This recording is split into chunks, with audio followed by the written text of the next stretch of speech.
إذ قال يوسف لأبيه يا أبت إني رأيت 11 كوكبا والشمس والقمر رأيتهم لي ساجدين. نحمده ونصلي على رسوله الكريم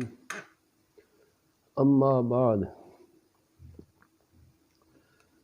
فأعوذ بالله من الشيطان الرجيم بسم الله الرحمن الرحيم رضي الله عنهم ورضوا عنه. انبیاء علیہم السلام کے بعد اس روئے زمین میں اگر کوئی بہترین انسان ہے تو وہ رسول اللہ صلی اللہ علیہ وآلہ وسلم کے صحابہ کرام کی جماعت ہے، اور ان تمام صحابہ میں اگر سب سے کوئی افضل اور اعلیٰ عرفہ مقام والا ہے تو وہ صدیق اکبر رضی اللہ تعالی عنہ کی ذات مبارکہ ہے، کیونکہ صدیق اکبر رضی اللہ تعالی عنہ کی خدمات اسلام کے لیے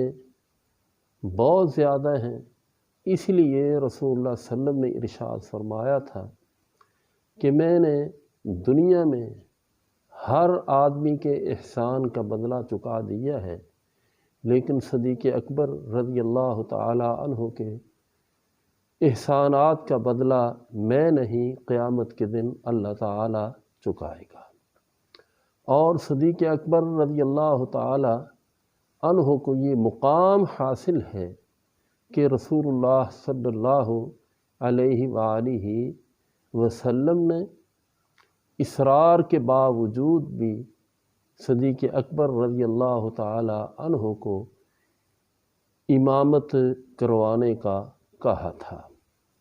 اور اس کے علاوہ صدیق اکبر رضی اللہ تعالی عنہ کی ذات کو یہ بھی اعزاز حاصل ہے کہ انہوں نے اس وقت اسلام کا احیاء کیا جب صحابہ کرام رضوان اللہ علیہم اجمعین جو تھے وہ رسول اللہ صلی اللہ علیہ وآلہ وسلم کی جدائی کے صدمے سے دوچار تھے، اور اس موقع سے فائدہ اٹھاتے ہوئے بعض لوگوں نے اسلام کے بعض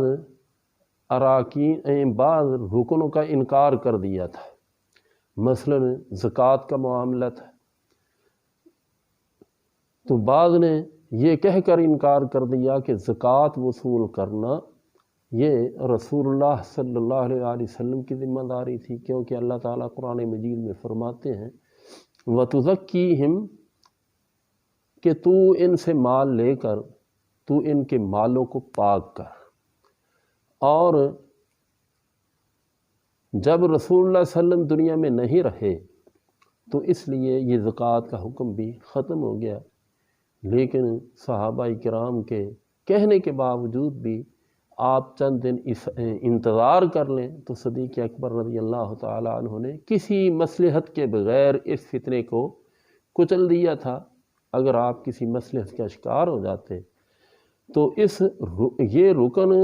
جو اسلام کا بنیادی اور اہم رکن تھا یہ ایک مشکوک امر بن جاتا۔ اسی طرح صدیق اکبر رضی اللہ تعالی عنہ کو یہ بھی اعزاز حاصل ہے کہ ختم نبوت کی خاطر انہوں نے قربانی تو دی ہے، لیکن وہ لشکر جو رسول اللہ صلی اللہ علیہ وسلم نے تیار کیا ہوا تھا اس کو کسی قیمت یہ کہہ کر نہیں روکا کہ ابو بکر کی کیا مجال ہے کہ جس لشکر کو رسول اللہ نے تشکیل دیا اس کو اب صدیق کیسے روک سکتا ہے۔ اور صدیق اکبر رضی اللہ تعالیٰ عنہ کے فضائل میں اگر ہم غوطہ زنی کریں تو ہماری عمریں جو ہیں وہ ختم ہو سکتی ہیں، لیکن آپ کے فضائل کا احاطہ نہیں کیا جا سکتا۔ بس آخری بات میں یہی کہنا چاہتا ہوں کہ رسول اللہ صلی اللہ علیہ وسلم کے دور میں مسجد نبوی کے صحن کے اندر لوگوں کے دروازے تھے، پرنالے بھی تھے، دروازے بھی تھے۔ تو ایک وقت ایسا آیا کہ رسول اللہ صلی اللہ علیہ وسلم نے فرمایا کہ سوائے ابو بکر کے کسی کا دروازہ مسجد کے صحن میں نہیں ہونا چاہیے۔ یعنی یہ بات اس بات پر دلیل ہے کہ رسول اللہ صلی اللہ علیہ وسلم بذات خود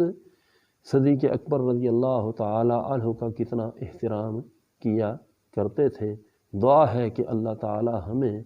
صحابہ اکرام کا صحیح مقام سمجھنے کی توفیق عطا فرمائے۔ وآخر دعوانا ان الحمد للہ رب العالمین۔